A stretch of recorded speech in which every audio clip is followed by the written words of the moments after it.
General Motors got the ball rolling on its IPO last week, filing the first phase of papers needed.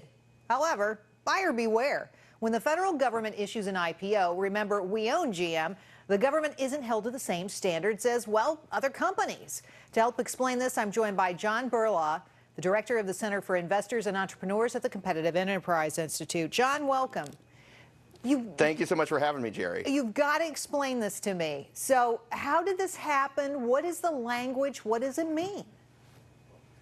Well, buried in the dozens of pages of the prospectus, actually at the very bottom of the risk factors, is a little disclaimer that claims a bombshell that because the government is a selling shareholder, and since the government has sovereign immunity unless Congress says otherwise, it can't be sued even for securities fraud under any federal or state law. Unbelievable. So tell me, like, what kinds of things could go wrong that I would have no recourse for if I was one of the IPO shareholders? Well, one of the big risks that have been talked about on your show and others, Jerry, is that the amount of pension liabilities or the debts that to the pension plans that GM still owes. This gives an incentive, to understate the amount of pension liabilities, and could really, I mean, I don't know that they would do that, but there's no check on what they say in this IPO. So essentially, you could put any facts in the documentation you wanted to if you were that kind of person, because at the end of the day, nobody can come back on you.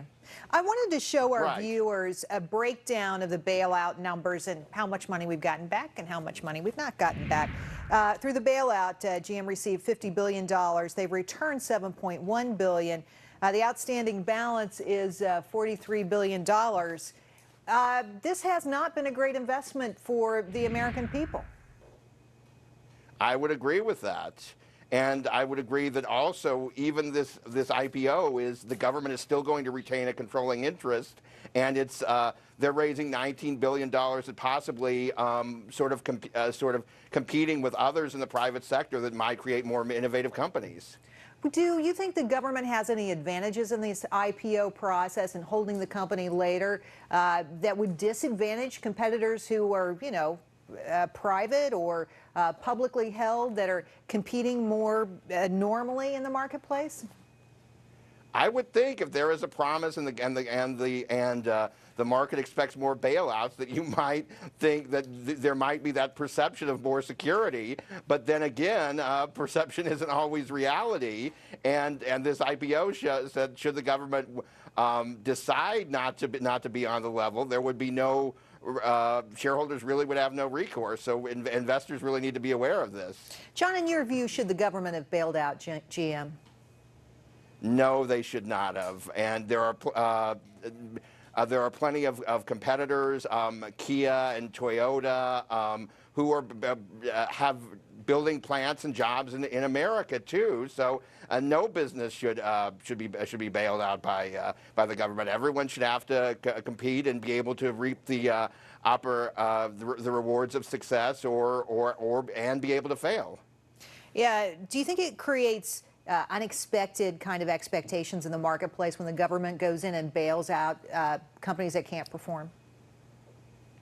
I do, and I think it creates all sorts of new issues, like what happens when the government has an IPO then, or the government is the majority shareholder, and majority shareholders, the controlling shareholder, it has a lot of duties under the securities laws, but the IPO says this doesn't apply here because of the sovereign immunity the government has. So a lot of new issues are being raised. Well, John, thanks for coming on and explaining this all to us. Complicated stuff, but really eye-opening. Thank you.